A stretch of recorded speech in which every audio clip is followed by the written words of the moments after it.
Crime Stalker. Sarsıcı olaylar. Çağla Tuğaltay olayı 15'ini bile göremeden en güvende olması gereken yerde, evinde vahşice katledilen masum bir çocuğun cinayetidir. Çağla Tuğaltay henüz 15 yaşında, lise çağında ve hayalleri olan gencecik bir kızdı. Hayata ve çevresine her zaman pozitif bakan Çağla, ne yazık ki 5 Haziran 2000 tarihinde İstanbul Beşiktaş'taki evinde vahşice katledildi. Olayın en dikkat çekici yanlarından biri evin kapısında herhangi bir zorlama izi bulunmamasıydı. Bu durum saldırganın Çağla tarafından tanınıyor olabileceği ihtimalini güçlendirdi. Aradan 25 yıl geçmesine rağmen bu korkunç cinayet hala çözülebilmiş değil. Ortaya çıkan yeni tanık ifadeleri olayın seyrini değiştirebilecek önemli detaylar içerse de bu kişilerin ifade vermekten çekindikleri iddia ediliyor. Özellikle cinayetle ilgili bazı şüphelerin aileye yönelmesi ve tanıkların polis tarafından ifade verme konusunda baskı gördüğü öne sürülüyor. Ayrıca bazı tanıkların çeşitli şekillerde uyarıldığı ve konuşmamaları için korkutulduğu iddiaları cinayetin çözülmesini engelleyen en büyük faktörlerden biri olarak görülüyor. Tüm bunlar davanın üzerinde bilinmeyen bir gücün etkisi olup olmadığı sorusunu gündeme getiriyor. Son dönemde Çağla Tuğaltay cinayeti sosyal medyada yeniden tartışılmaya başlanırken ailesi ve özellikle de ağabeyi İlker Tuğaltay hakkında çeşitli iddialar ortaya atıldı. Cinayetin çözülmemiş olması kamuoyunda şüphelerin devam etmesine neden oluyor. Çağla Tuğaltay cinayeti 2017 yılında Yasemin Bozkurt'un sunduğu 3. sayfa programında da ele alındı. Programda gündeme gelen bazı detaylar cinayetin arkasındaki sır perdesini aralamaya çalışsa da hala birçok cevap bekleyen soru var.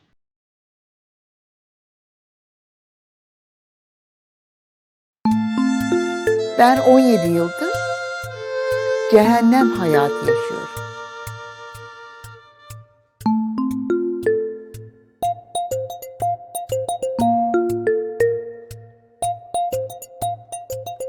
Niye? Kim? Niçin?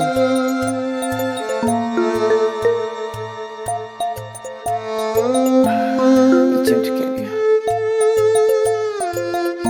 Çağla gitti tamam ama keşke bir yere adını versen.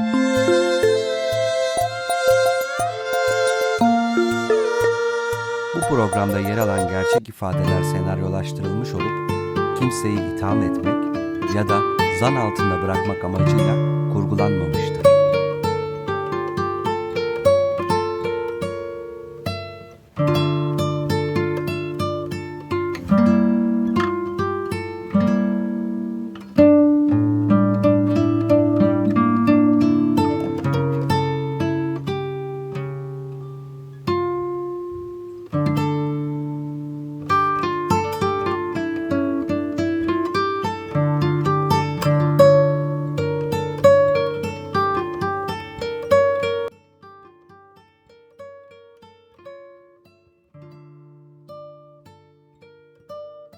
Kötülük şehri, sokakları, etrafı sarıyor. Atılan her adımda bir gölge gibi takip ediyor. Köşeyi dönünce, kapıyı açınca dikileverecek kadar yanında beliriyor, saklanıyor.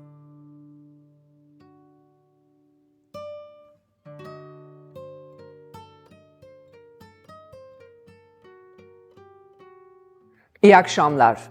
Bu akşam 3. sayfa Türkiye'nin gerçek hikayelerinde henüz lise çağındaki bir kızımızın cinayete kurban gitmesini izleyeceksiniz.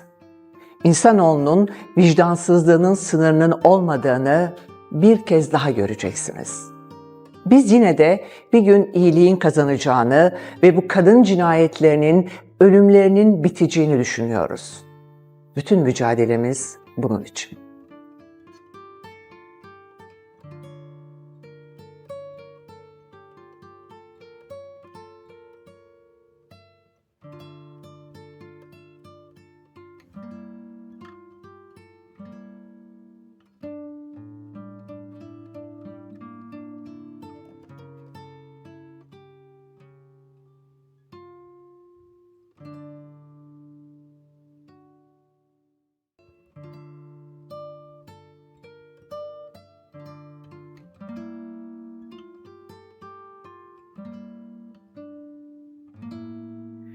Bu akşamki programımızda Çağla Tu Altay dosyası var.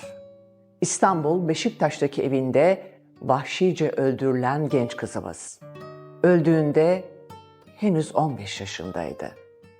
Katil halen aranıyor. Çağla'yı tanıyalım.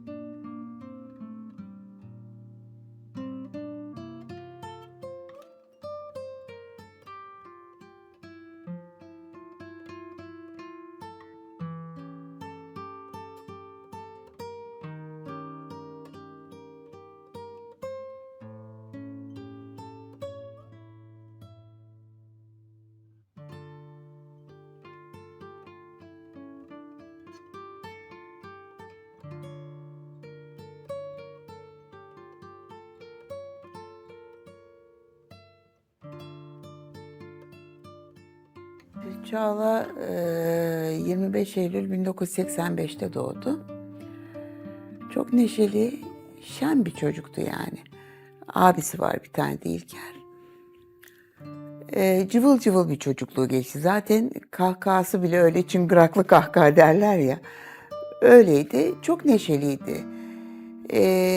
Onu olumsuz etkileyen pek bir şeyler olmazdı. Çok fazla benimle her şeyini paylaşırdı Çağla. Dolayısıyla dışarıda çok fazla böyle arkadaşlarımla gezeyim, kafelere gideyim öyle bir sıkıntısı falan olmadı hiçbir zaman. Yuva öğretmeni olacaktı. Zaten Levent Kız Meslek Lisesi çocuk gelişim bölümüne gidiyordu. Yani buna yönelik olmak için anne açarız değil mi? Bir yuva açarız anne değil mi? Senden beraber sen başında durursun, ben de öğretmenlik yaparım falan. Çocukları çok seviyordu çünkü. Birlikte vakit geçirmekten çok hoşlanırdık. Çarşıya beraber çıkardık, sinemaya beraber giderdik. O mutlu olsun diye okul aile birliğine girmiştim ben. Haftanın 3-4 günü zaten okuldaydım. O beni görünce böyle çok mutlu oluyordu okulda falan. Böyle yani çok fazla paylaşımımız vardı bizim Çağla'yla. O dönemde yani Çağla lise 1'deyken oğlum da üniversitede okuyordu. İstanbul dışında bir üniversitede okuyordu. Dolayısıyla hani oh annem bana kaldı, oh annem bana kaldı gibilerinden çok fazla paylaşımımız oluyordu. Oğlum da dışarıda olduğu için. Böyle geçiyordu günlerimiz. Yani okuldan gelince mutlaka ben evde olmaya özen gösteriyordum o günün haricinde.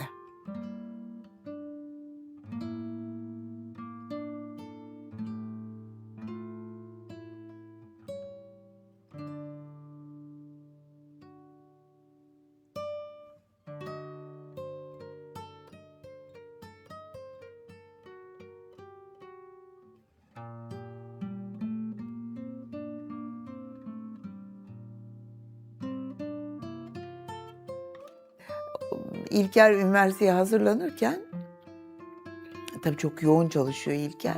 Kursa gidiyor, özel ders alıyor falan. Bunun tabii canı sıkılırdı. Canı sıkılırdı, giderdi abisinin odasını arkadan sarılır, şap diye öperdi. Git başımdan. Başlarlardı kakara kikere güreş gibi yapmaya evde falan. İyiydi yani, ilişkileri çok iyiydi. Yani hiç öyle zaten onun İlker'in duyması da çok hazin oldu. İlker Karadeniz Teknik Üniversitesi'ni kazandı. Sonra o okul 19 Mayıs Üniversitesi'ne bağlandı. Yani Karadeniz Teknik Üniversitesi'nde okula başladı, 19 Mayıs'tan mezun oldu. 1. sınıftaydı. Okulun olduğu yerde de benim akrabalarım var. Kuzenlerim. Abim onlardan birini aramış. Demiş ki böyle böyle İlker'i de alın gelin demiş. Onlar da İlker'i tabii gece otobüse durduruyorlar. Otobüse bindiriyorlar. Ne olduğunu anlamamış. Anneannen rahatsız falan demişler. O zannetmiş ki hani 5 ay önce de dedesini kaybetti. Herhalde anneannem de vefat etti diye düşünmüş. Seni istiyorlar demiş. Sonra yolda geliyor, radyodan duymuş. Otobüsün radyosundan duymuş. Biz tam şubeden çıktık. Arka kapıdan kaçırdılar. Basın vardı şeyde. Arka kapıdan kaçırdılar. Geliyorduk annemin evine doğru, abimle ikimiz. İlker aradı abimi. Dayı Çağla'ya ne oldu diye. Bir şey yok oğlum, gel sen hemen İstanbul'a. Gel, terminale inince de hemen bir taksiye atla, anneannenin evine gel diyor. Ama zaten o duymuş orada anonslarda. Nasıl dedim, yani anladın? Evin adresini verdiler anne dedi. Çağla'nın ismini, soyadını, baş harflerini verdiler dedi. Hunharca öldürülmüştür diye anons ettiler dedi. Sonra tabii otobüste bir sürü camları patlatmış, bilmem ne, hırsından falan filan. Genç çocuk tabii falan, işte öyle duymuş yani. O şekilde oldu. Yani neşeli bir çocuktu. Hani suskun, içine kapanık, öyle bir çocuk değildi yani. Ama işte 5 Haziran 2000'de o kahkahasını susturdular. Geride kalanların hayatlarındaki en kötü gün olayın olduğu gün oluyor. Anlatmak çok zor onlar için. O gün hep dün gibi. Birçok soru cevapsız kalıyor. Bu durum geride kalanların acılarını daha da arttırıyor. Şimdi Çağla'nın hayatını kaybettiği o acı güne gidelim. 5 Haziran günü sabahleyin normal, pazartesiydi günlerden. Normal kalktık. Kahvaltısını hazırladım. Okula uğurladım. Sonra ben de günlük rutin ev işleri. Saat 3'te benim Nişantaşı'nda doktorda randevum vardı. Bunu da sabah çıkarken Çağla'ya söyledim.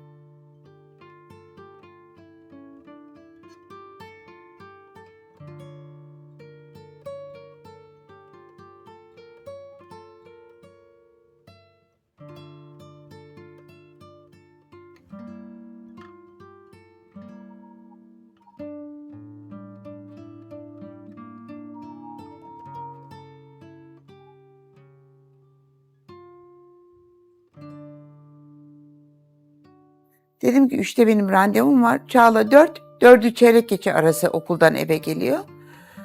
Yetişirim kızım dedim, ama yetişemezsem de anahtarı da var. Hani bir 5-10 dakika arayla gireriz, merak etme dedim. Tamam anne dedi. Yolladım ben Çağla'yı. Sonra ben de saat 2.30 gibi falan çıktım evden. Nişantaşı'na doktora gittim. Doktorda dosyalar karıştı, randevular sarktı. Ama ben yani böyle tarif edemediğim böyle bir sıkıntı geldi bana. Arıyorum Çağla'yı, cep telefonu yeni çıkmıştı o zaman ama onun vardı cep telefonu, okula götürmek yasaktı. Eve gelir gelmez hemen cep telefonunu açardı. Evi arıyorum, cevap vermiyor, cebi arıyorum, kapalı. Devamlı 2 dakikada bir bu tempo böyle devam etti. Sonra çıktım doktordan. Eşimin iş yeri de o zaman tam doktorumuzun karşısındaydı. Uğradım, babası rahatsızdı. Babama dedi, bu ilaçları götürür müsün dedi eşim bana. Götüremem çünkü Çağla'ya ulaşamıyorum dedim. Nasıl falan? Dedim ki telefon açıyorum, cevap vermiyor. Dükkandan tekrar aradık, yok, cevap vermiyor. Okulda mesela bir etkinlik, bir faaliyet olsa okulun ankesörlü telefonundan telefon açar. Anne, okulda şu var, ben biraz gecikeceğim diye haber verirdi bana. Ne olmuş olabilir diyorum kendi kendime. Cık, bir yere takılsa bir yerde arardı diyorum. Niye gelmedi? Acaba yolda kaza mı oldu diyorum. Trafik kazası. Çağla dosyası 17 yıllık bir dosya. 17 yıldır hala faili meçhul olarak anılan bir dosya. Çağla 15 yaşında gencecik bir kızımızdı. Hayalleri vardı, hedefleri vardı. Bir anaokulu açmak istiyordu. Güzel bir okulda okuyordu, mesleğinin sahibi olacaktı. Ailesi tarafından, çevresi tarafından sevilen bir çocuktu Çağla. Baktığımızda bazı kendine has özellikleri vardı Çağla'nın. Ürkek bir kızdı, kaygılı bir kızdı. Bazı şeylerden korkardı. Annesinin elini tutar, belki kimi zaman onu bırakmak istemezdi. Ürkek davranışları onu her zaman tedbirli, her zaman dikkatli olmasını sağlayan psikolojik ve davranış özellikleri. Şimdi çocuklar küçük olduğu için anahtarı unutmalarına karşılık bir komşumuz vardı. Eşimi de çocukluğundan beri tanıyan insanlar. Onda anahtarımız olurdu. Çocuklar unuttuğunda oradan alırlardı. Dedi ki o hanımı dedi ara dedi, bir bakıversin eve dedi. Hani geldi, tuvalette olabilir, banyo yapıyor olabilir falan. Sonra aradım, ben şimdi çıkayım bakayım dedi.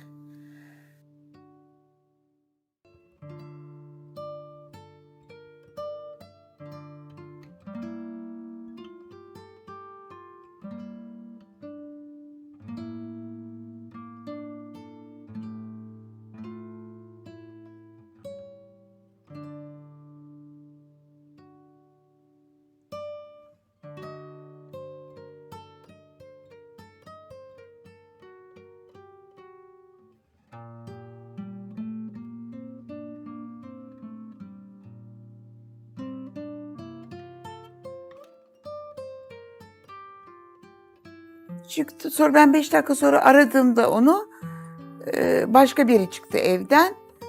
Çabuk gel, Nedim'i de al gel diye, ama apartmanın içinden böyle çığlık sesleri geliyordu falan. Öyle o vaziyette. Hemen biz atladık arabaya. Herhalde 2 dakikada falan bulmuşuzdur Fulya'daki evimizi. Gittim eve, apartmanın etrafında kalabalıklar, ekip arabası. Şaşkınlık içerisindeyim tabii, ne oluyor diye. Koşarak eve girmeye çalıştık. Ben ulaşamadım eve. Yani izin vermediler benim gitmeme. Eşim çıktı ama gördü. Daha sonra bütün evin içinde balkonumuz vardı. Balkonun köşelerine kadar dahil, buzdolabının içine kadar dahil adam aramış evde. Hırsızlık yok. Herhangi karışmış bir şey yok. İşini becerdikten sonra da mutfakta, lavaboda ellerini yıkamış. Tezgahın üstünde suyla karışıp kan lekesi bulunmuş. Ondan sonra korkunç bir süreç başladı tabii bizim için. Bitmek bilmeyen geceler, psikolojik tedaviler, cevapsız bir sürü sorular. Hala da cevap bulamadığım birçok soru var. Hayat hiç kolay geçmiyor. Bir şey eksik mi, bir şey istiyor musun gibilerinden. Elimde bazen kirli olabiliyordu. Çağla, telefona bakar mısın? Anne, ders çalışıyorum, sen bak, her seferinde. Bu yaşlardaki çocukların aslında hayatlarındaki değişiklikler aileleri tarafından gözlemlenmelidir. Tabii ki yaşından kaynaklı olarak farklı çağlar geçirdikleri için garip davranabilirler. Fakat telefonlara normalde bakan birinin telefona bakmayı kesmesi, kapılara normalde koşarak giden birinin artık kapılardan uzak durması gibi belirtiler aslında birazcık korktuğunu ve bu korkunun altında ne yattığını öğrenilmesi gerektiğini ortaya koyuyor. Ama bunu sorgulamakta açıkçası hiç aklıma gelmedi. Yani neden bakmıyorsun sen telefonlara demek aklıma gelmedi açıkçası. Çünkü böyle bir ihtimal vermedim. Yani o kadar arkadaş gibiydik ki biz. Hani bir şey de olsa söylerdi diye düşünüyorum. Çağla'nın cinayetten 6 ay önce daha da ürkekleştiği, daha da içine kapandığı, daha da telefonlara bakmadan annesinin yanından çok ayrılmak istemediği gözleniyor. Çağrı aslında ürkek bir çocuktu ama 15 yaş, yani ergenlikten birlikte bizim genel olarak gördüğümüz tablo şudur. Ergenlikten birlikte içe kapanıklık, ürkeklik, asosyallik, sosyal çekingenlik yavaş yavaş ortadan kalkar. Yani aslında Çağla'nın daha ürkekleşmesi değil, daha açılması, daha fazla kendine güvenmesi, daha fazla dışa doğru dönmesi gerekirdi. Ama Çağla tam tersi. İçine çekildi, daha ürkekleşti, daha korkaklaştı. Bu Çağla'nın bize belirli noktalardan bir korkusu olduğu imajını verebilir. Bu Çağla'nın bize belirli noktalardan bir şeyler korktuğunu, bir şeylerden zorlandığını, kötü bir ruh hali içerisinde olduğunu anlatabilir. Çağla neden korkuyordu? Tehdit mi ediliyordu? Birileri ona bir noktalarla tehdit ediyor, birileri ona bir noktalarla şantaj mı yapıyordu? Çağla niye içine kapandı? Çağla niye daha çok korkaklaştı? Çağla niye telefonlara bakmıyordu? Çağla niye daha çok ürkekleşti? Ya herhalde biri diyorum korkutuyor muydu? Bir rahatsız mı ediyordu? O da söylemiyordu, babamın başı belaya girer gibi mi? Çağla aslında bu işi önlemesi o günden önce gerçekleşebilirdi. Çünkü Çağla'yı öldürecek kişi kafaya koyup o gün içeri girdikten sonra artık Çağla'nın yapacağı çok bir şey kalmıyordu tahminimizce. Fakat o anda bile Çağla'nın yardım çığlıkları sayesinde komşuların duyması söz konusu olabilirdi. Fakat Çağla'nın bundan öncesinde ailesinde bundan bahsederek, yani başındaki sıkıntıdan bahsederek, yani tahmin ettilerimiz üzerine, tabii iddialar üzerine böyle konuşuyoruz. Başında bir sıkıntı varsa, bir şey varsa aile içinde paylaşabilecek durumda olması halinde Çağla'nın hayatı kurtarılabilecekti. Çünkü bu tür durumlarda insanlar karşısında, yani daha doğrusu bu vahşeti gerçekleştiren kişiden bahsedelim. Bu cinayet işleyebilecek potansiyelde olan insanlar bir anda ortaya çıkmazlar. İlk önce tehditlerle başlarlar, daha sonra işte takiplerle devam ederler. Baktıkları zaman bir şey olmuyor, bir şey olmadıkça cesaretlenirler ve dozu artar. Güvenlik birimleri katili bulmak için her türlü çabayı gösteriyorlar. Ellerindeki tüm imkanları seferber ediyorlar. Yakınlarını araştırmak, tüm ihtimalleri göz önünde bulundurmak zorundalar. Düşmanımız var mı? Kavgalı olduğumuz kimse var mı? İş çevresini araştırdılar.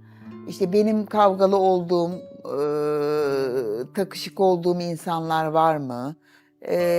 Devamlı şimdi tabii ailemizi irdeliyorlar. İşte abimi, abimin eşi, işte yeğenim, görümcem, görümcemin eşi, yani bütün aileyi, şimdi aileyi tanımaya çalışıyor tabii onlar da. Çünkü ne tuhaf aileler de var, onlar da haklılar.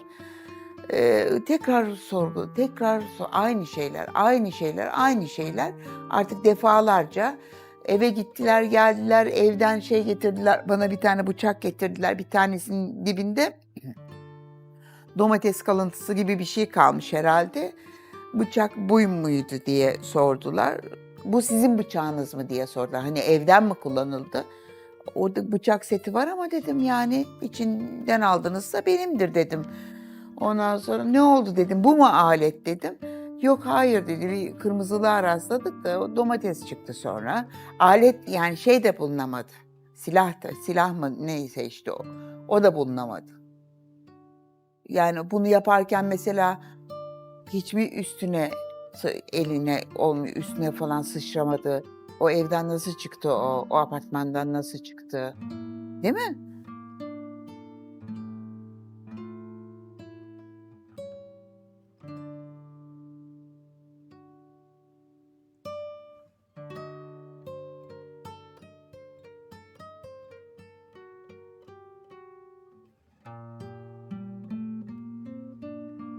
Kapıyı açıyor, Çağla Çağla diye seslenerek arka tarafı, çünkü kapıdan açınca karşıda mutfak vardı, evimizin konumu.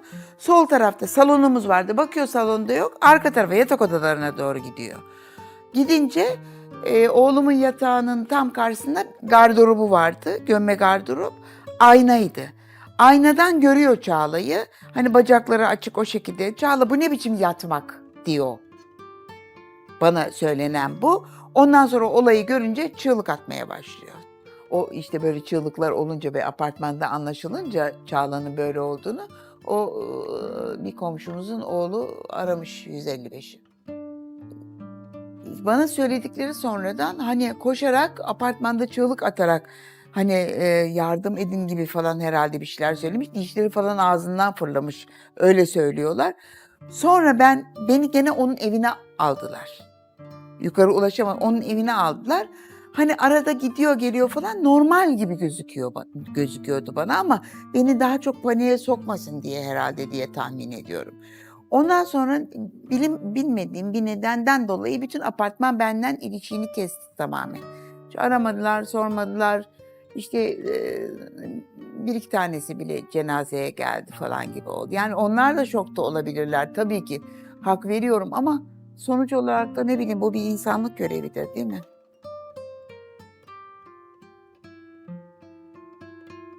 Bizim apartmanın 2 tane girişi vardı. Bir alttan girişi, bir üstten girişi vardı. Şimdi Ortaklar Caddesi'nden geldiği için, Mecidiyeköy Ortaklar Caddesi'nden genelde üst merdivenden inerdi. Onun da yanında hep binalar var. Yani mutlaka inerken veya apartmana girerken en alt giriş katındaki oturanların camının önünden geçip kapıya giriyor. Hiç kimse, ondan önce giren çocuğu görüyorlar ama Çağla'yı görmüyor. Ya da görüp de konuşuyor. Olayın nasıl olduğu konusunda somut bilgiler elde yok. Kapıda herhangi bir zorlama bulgusu yok ve Çağla evinde bulunuyor. Bu gibi detaylar katilin tanıdık biri olduğunu düşündürüyor. Kapı çalınmış. Çağla okuldan gelmiş.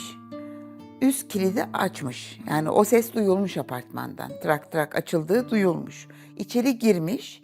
Girdikten sonra beden çantasını, okul çantasını ve evin anahtarını kapının dibine koymuş içeri tarafa.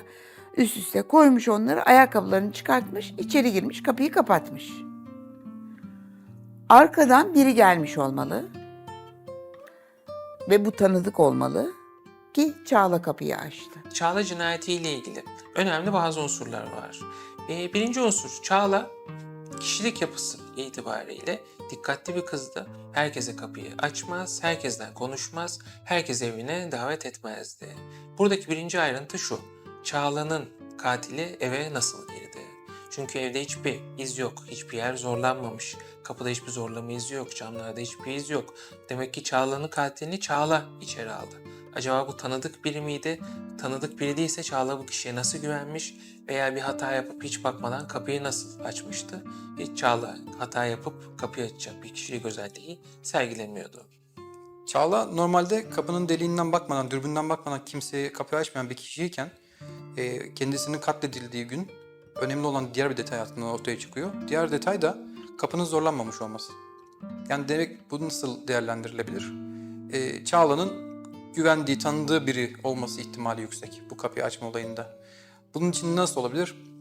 Mesela şimdi aslında biraz çelişkili görünüyor. Şimdi çok ürkek bir kızdan bahsediyoruz ama aynı zamanda kapıyı açmasından bahsediyoruz. Kapılardan kaçan bir kızdan bahsediyoruz ama gördüğü halde birini kapıyı açan bir kızdan bahsediyoruz ve katledildiğini düşünüyoruz. Şimdi buradaki çelişki gibi görünse de aslında şöyle oluyor böyle olaylar genelde.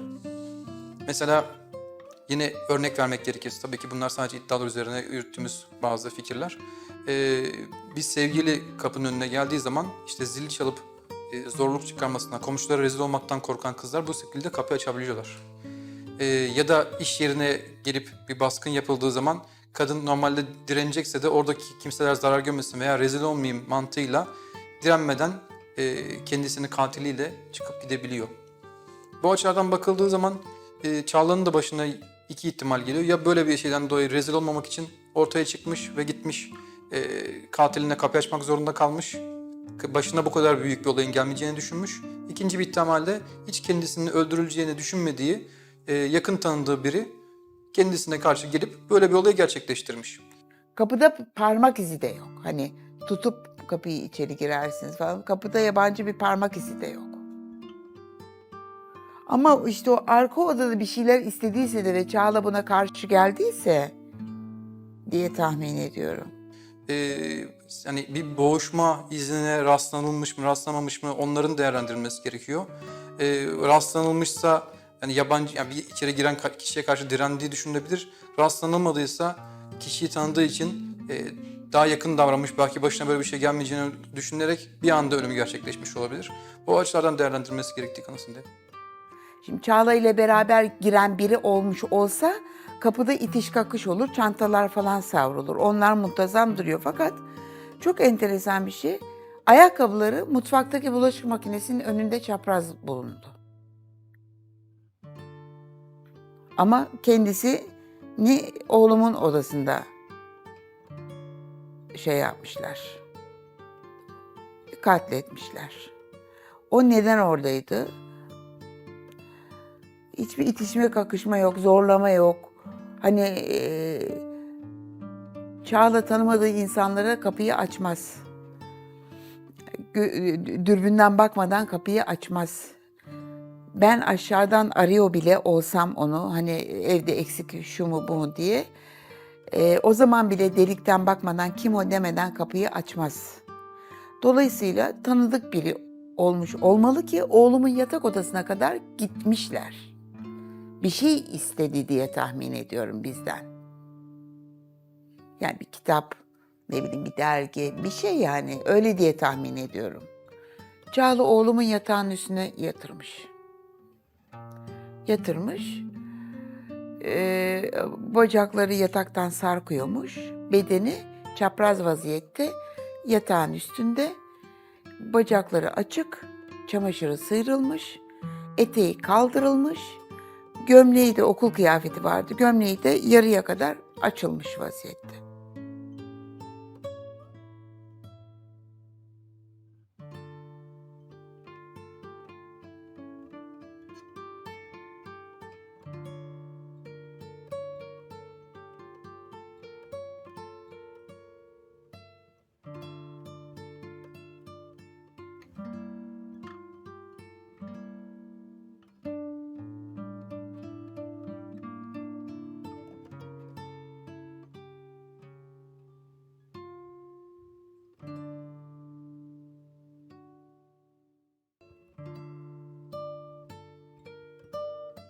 Bir diğer nokta var.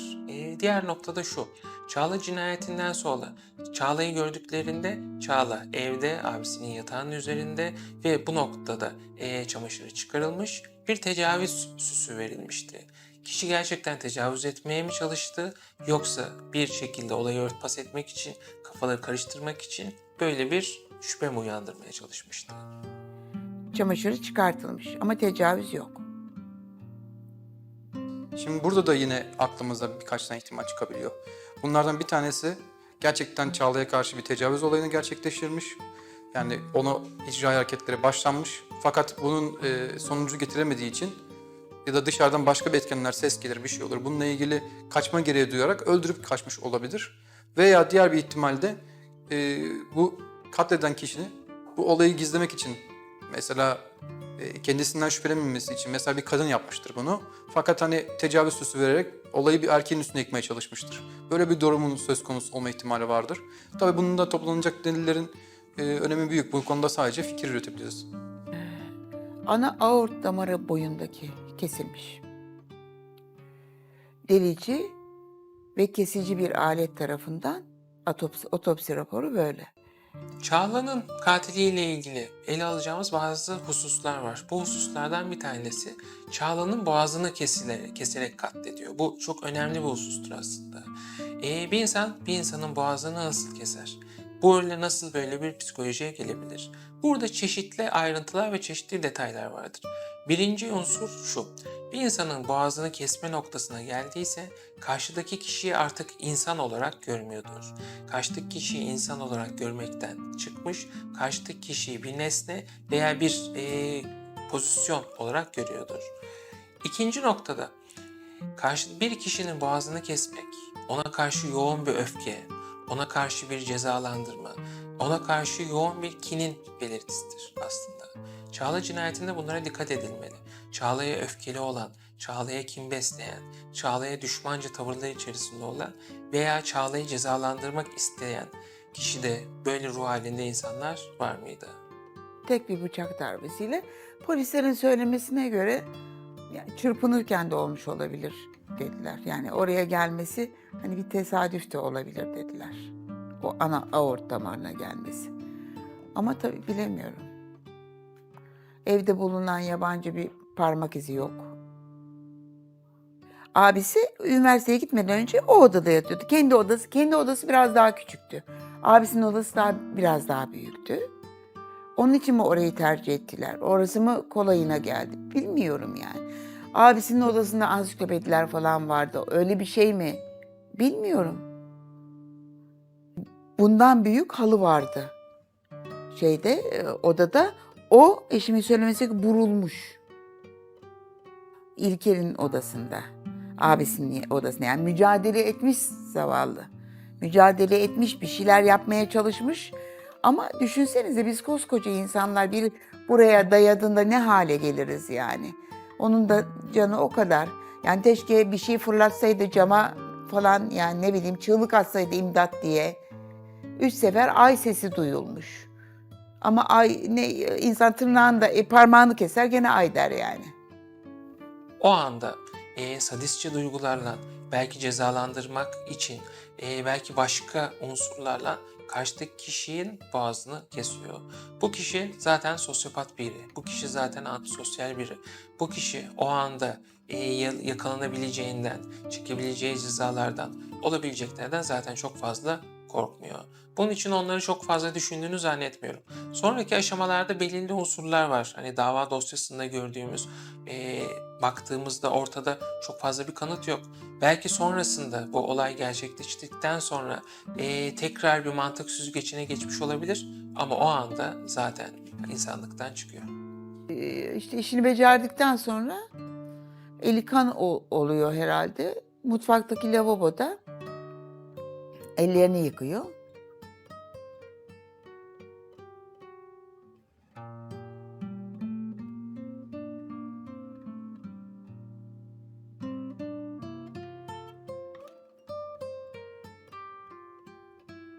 Tezgahın üstünde suyla karışık kan lekesi bulunuyor. O kan da Çağla'ya ait çıkıyor.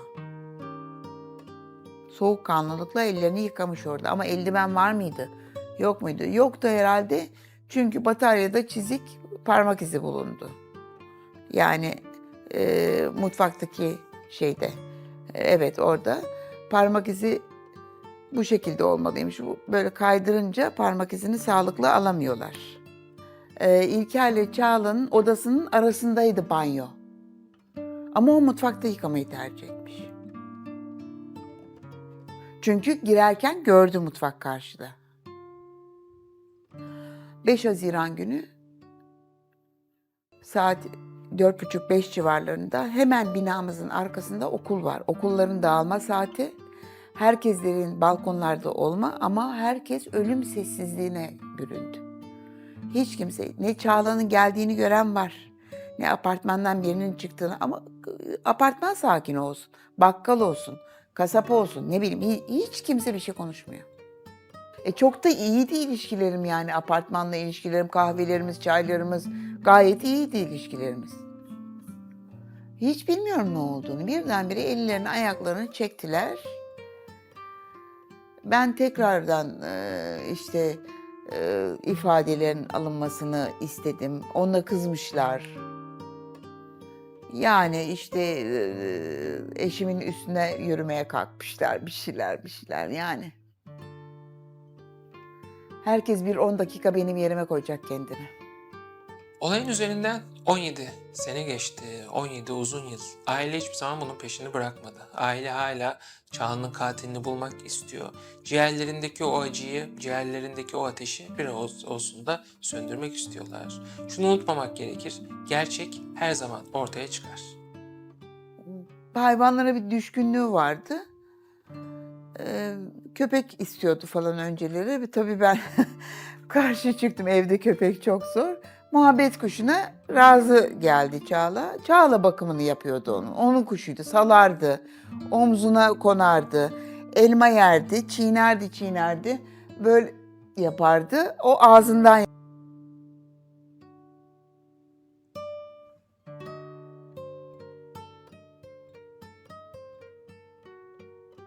Ben 17 yıldır cehennem hayatı yaşıyorum.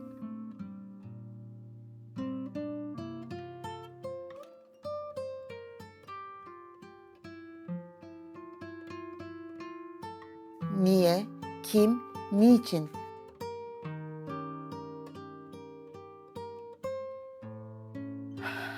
İçim tükeniyor. Çağla gitti, tamam, ama keşke bir yere adını versem.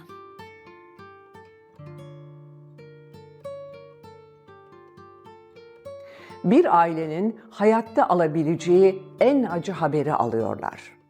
Düşünsenize, anne normal, sıradan bir gün geçirirken birden öğreniyor ki küçük yavrusunu almışlar. Dayanılmaz, tarif edilemez bir vicdansızlıktır bu. İşte beni bir komşuya soktular. Kapıyı da kapattılar. Ben odada yalnız. Bir de ilaç yutturdular bana. Ben tabii bir fevkaladelik olduğunu hissediyorum ama yani şok mu desek, böyle insanın basiretinin bağlanması mı desek, öyle bir şey herhalde bu. Arada bir kalkıyorum. Nedim nerede diyorum. Nedim'le beraber geldik diyorum. Nedim yok. Yukarı çıktı, bir daha da göremedim. Telefonu alıyorum. Dur abimi arayayım diyorum. Telefonu çeviremiyorum.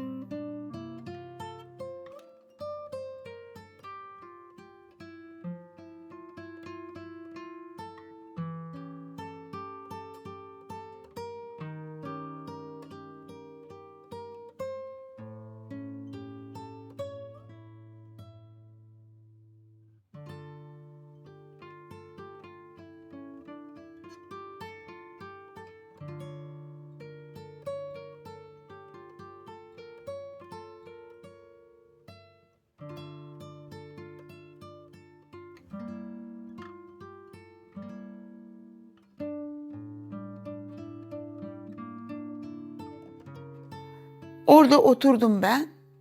Arada bir kalkmaya, işte herkes beni tuttu, sakine, su mu bilmem ne falan filan.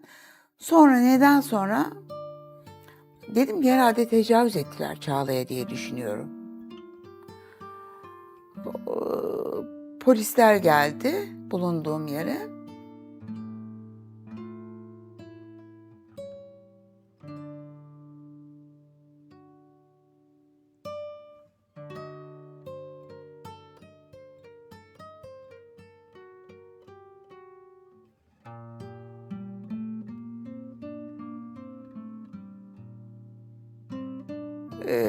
İşte abimin eşi falan geldiler.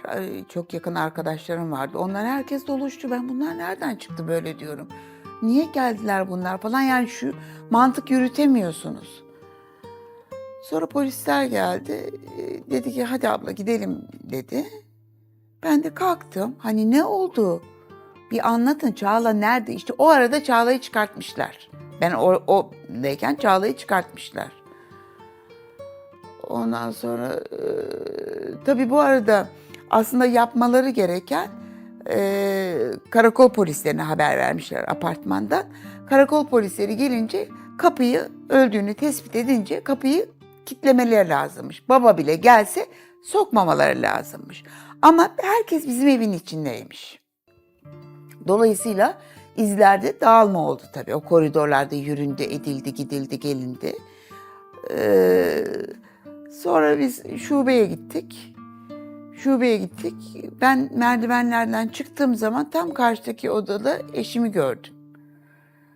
Böyle yapmış, masanın başında duruyordu. Beni de yan odaya aldılar. Orada oturdum falan. Gene bir şeyden haberim yok hala. Sonra polisler demişler ki abimin eşine, hiçbir şey soramıyoruz. Artık söylemek lazım demiş. O da tamam dedi. Girdi içeriye abimin eşi. Kapattı kapıyı. İkimiz varız odada. Dedi ki bana ne olduğunu tahmin ediyorsun dedi. Ben de dedim ki tecavüz mü etmişler dedim. Yok dedi. Bayılmış mı dedim. Kafasını falan mı yarmış dedim. Yok daha kötüsü ne olabilir dedi. Ölmüş mü dedim. Kafasını salladı. Neyle dedim. Bıçakla dedi. İşte o zaman böyle bir kor içime düştü. Ağlayamıyorum, bağıramıyorum. Yani içimden çığlık atmak geliyor ama bunu yapamıyorum. O zaman öğrendim. Ya gece 10 falandı. Olay 5 civarlarında olmuş. Ben gece 10 gibi falan öğrendim. Bıçakla olduğunu biliyorum ama ne şekilde ben böyle zannediyorum hani böyle. Ne şekilde olduğunu ertesi gün tekrar şubeye çağırdıklarında bizi ben gazeteden gördüm. Görüştürmediler bizi, çapraz sorgulama yapıyorlar çünkü. Yani polisler açısından görüştürmediler. Sonra tabii ki o evi biz kapattık 1 sene kadar falan. Çalışmalar sürdü evde falan. Ev öyle durdu. Ben annemin yanına yerleştim. Tabii ki biz sabaha karşı eşim, abim falan hep beraber annemin evine gittik. O zaman falan görüştük. Görüştük ama yani eşim de çok normal değildi. Kızını o vaziyette gördü. Sersemce şeyler düşünmeye başladım dedi. Çamaşırı yerde aldım onu diyor, karnına koydum diyor, böyle üstüne koydum. Eteğini örttüm, gazeteciler gelecek şimdi böyle görmesinler kızımı. Sonra ay delilleri bozuyorum, kaldırdım eteği, gene çamaşırı yere koy. Aptal aptal şeyler düşünmeye başladım dedi. Ondan sonra da zaten savcı falan gelmiş, o şekilde olmuş yani. Ben görüştüm tabii ama şimdi o gece güya beni uyutacaklar güya. İşte ben dedim ki ben yatağa yatmayacağım, şöyle koltuğa uzanacağım dedim. Eşim de yanıma, ben de dedi yere uzanayım, belim ağrıdı dedi. Beni uyudu zannediyor o. Birden fırlıyor, pencereden bakmaya başlıyor. O sahne geliyor gözünün önüne. Yani hala bile o zamanları pek fazla konuşmuyoruz. Ben bazen aklıma takılan şeyler olsa şöyle mi olmuştu, öyle mi görmüştüm? Tabii benim devamlı ondan meşgul benim. Düşünsenize 17 sene bu. Çağla Tuğatay cinayeti aslında bakıldığında biraz enteresan geliyor ilk bakışta. Çünkü Çağla Tuğaltay her ne kadar normal bir hayat süren, sevilen bir çocuk olsa da katledilişi normal görünmüyor. Şimdi annesinin beyanları dikkate alındığında son 6 aylık değişimleri göz önünde bulundurması gerekiyor. Çünkü son 6 ay içinde ürkekleşen bir Çağla'dan bahsediyoruz. Daha sonrasında normalde iyi arkadaşlı olan, iyi bir iletişimli olan bir kızken birdenbire ürkek bir hal alması aslında bunun altında bir sebep yaptığını gösteriyor. Bu sebep de ne olabilir diye araştırdığımızda genelde o yaş kapsamında bakıldığı zaman bir düşmanı da olmadığı ortada. Sevgiliden ya da erkek arkadaştan bahsedebiliriz.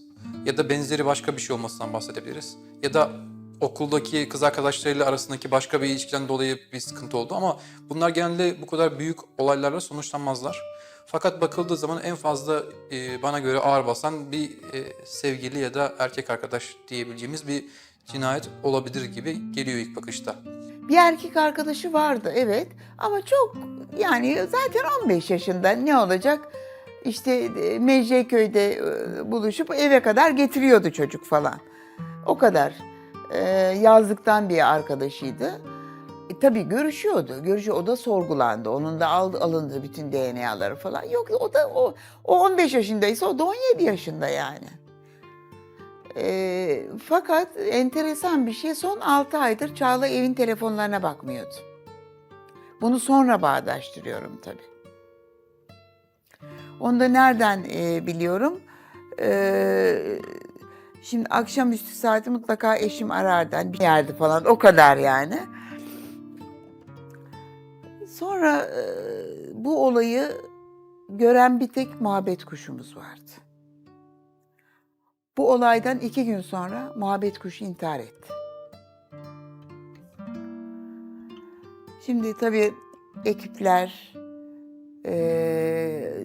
eşimi çağırıyorlar eve, abimi çağırıyorlar, oğlumu çağırıyorlar eve falan. Ev devamlı işliyor yani çalışanlar var evde. Yemi falan da ortada dururdu. Yemini veriyorlar, suyunu veriyorlar. Yemi var, suyu var ama kanatlarını açmış ve intihar etmiş yemeyerek. Ne yazık ki katil bulunamıyor. Tabii bu ailenin acısını daha da dayanılmaz hale getiriyor. Küçücük yavrularının öldürülmesinin bir tesadüf değil, planlı olduğunu düşünüyorlar.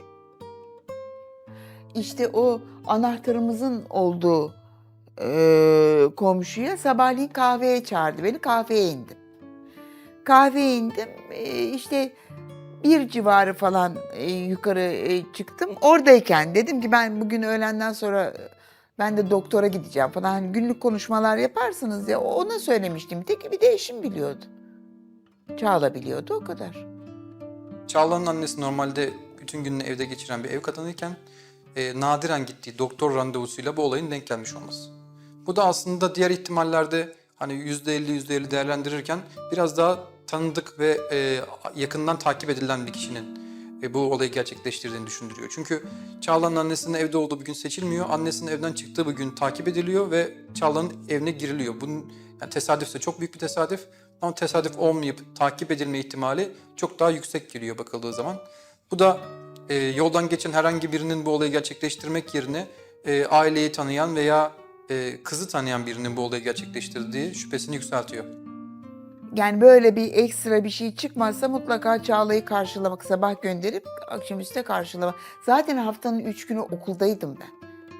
Okul aile birliğinde olduğum için genelde Çağla da okulda, akşamüstü beraber dönüyorduk zaten. Adım adım izleri takip ettiğimizde sanki planlı olarak yapılmış bir eylem gibi gözüküyor bu. Çünkü Çağla'nın annesi devamlı evde. Evden çok fazla dışarı çıkan, evde Çağla'yı çok fazla yalnız bırakan bir kadın değil. O gün şans eseri veya planlı olarak hastanede.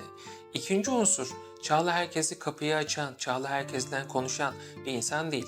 Ama bu kişi kapıyı Çağla'ya açtırıyor. bu kişi Çağla'nın kapısını açmasını sağlayabilecek noktaya kendini getiriyor. Sonraki unsurlar da önemli. Baktığımızda burada aslında bunun planlı olacak, planlı olmasını bize düşündürecek etkenlerden bir tanesi de şu. Çağla'nın tecavüze uğradığı süsü veriliyor. Niye böyle bir süs verilsin? Niye bu şekilde bir hareket edilsin? Veya o anda gerçekten tecavüz etme dürtüsünde olan bir sapık bu eylemi gerçekleştirmekten niye vazgeçsin? Bu unsurları ele aldığımızda bunun planlı gelişen, adım adım ilerlenen bir unsur olduğunu görüyoruz. Öyle yani karışık bir aile değiliz. Hani babadan dolayı veya benden hani husumetli olduğumuz kimseler yok.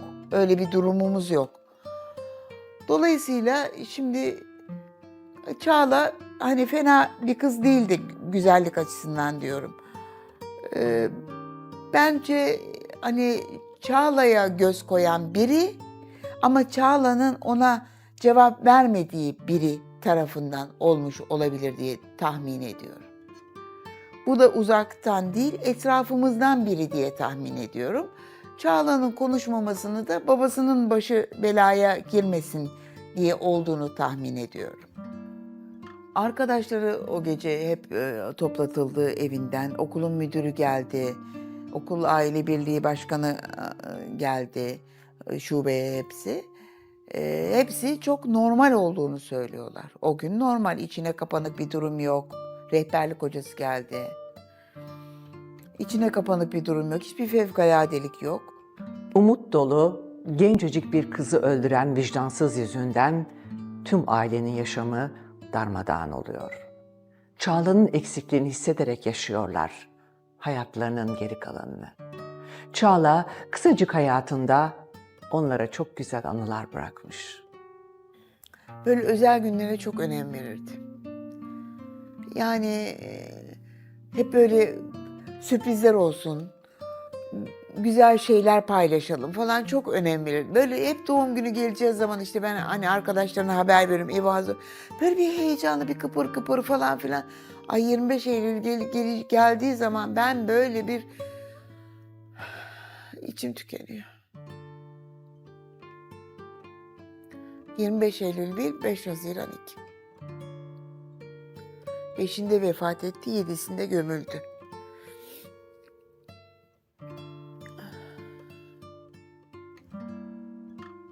Evet, bir kere rüyamda gördüm. Keşke görsem tekrar. Çok şeydi, yani çok netti. Buraya daha taşınmamıştık biz. Çağla böyle bir hastanenin bir odasında yatıyor. Beyaz bir çarşaf var üstünde. Yatıyor. Ben gidiyormuşum, arada görüyormuşum onu. O orada yatıyor ama gözleri kapalı yatıyor. Bir gittiğimde gözleri kıpırdadı. Aa Çağla sen yaşıyor muydun dedim. Yaşıyorum anne dedi. Kızım sen nasıl yaşadın bu kadar zaman dedim. Abimin eşini söyledi. Dedi ki geldi dedi beni dedi arada dedi besledi dedi burada dedi. O da mı biliyordu dedim. Anne dedi ben dedi beni eve götürür müsün dedi bana. Tamam kızım peki dedim.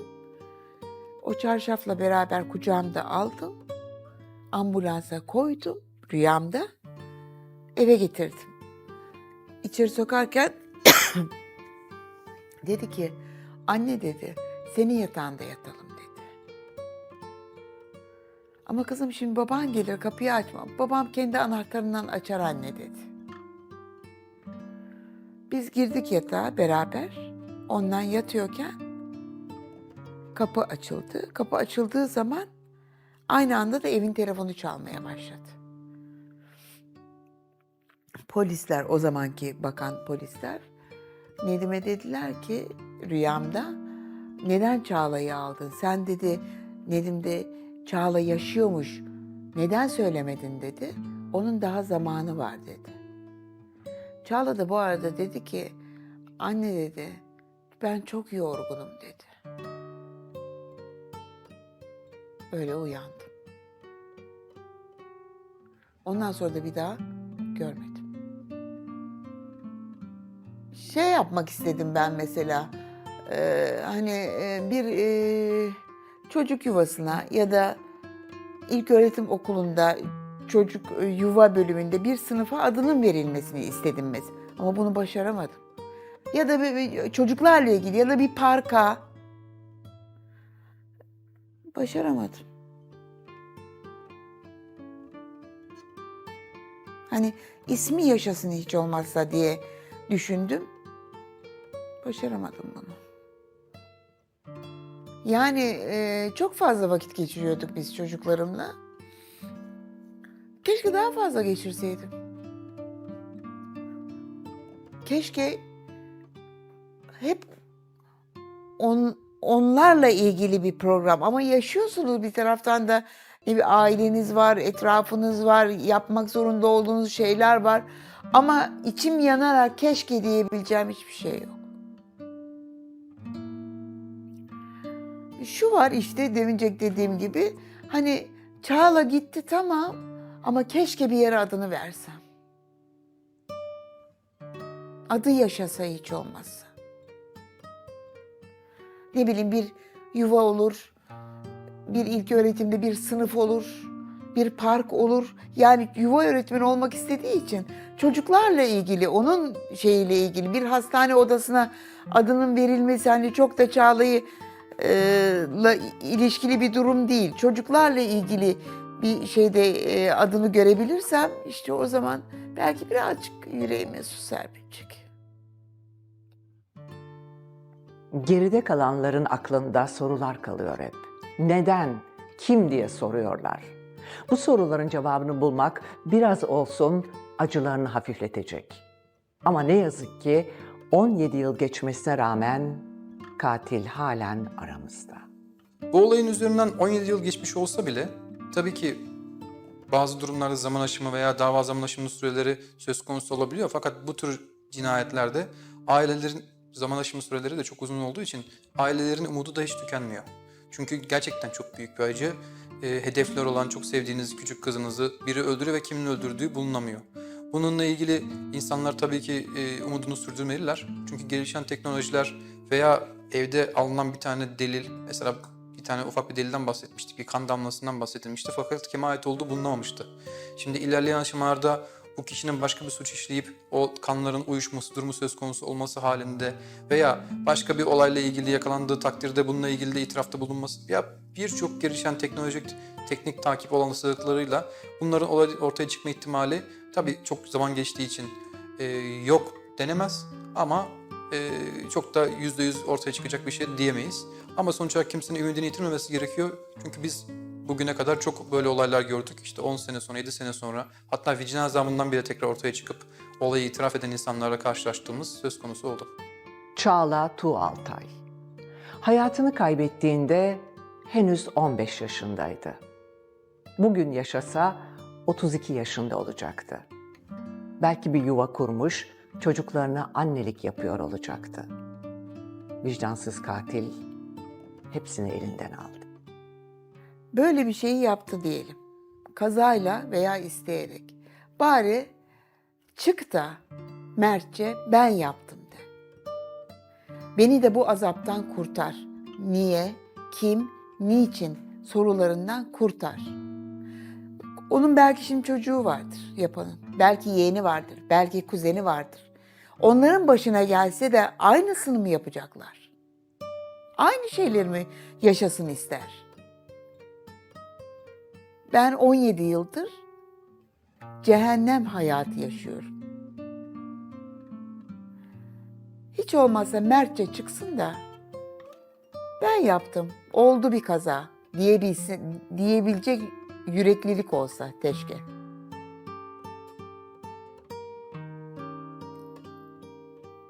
Ben bu umutla yaşıyorum. Umudumu hiç kaybetmedim, kaybetmeyeceğim de sonuna kadar da kurcalamaya devam edeceğim. Çağla Tuğaltay 5 Haziran 2000 tarihinde boğazı kesilerek hayatını kaybetti.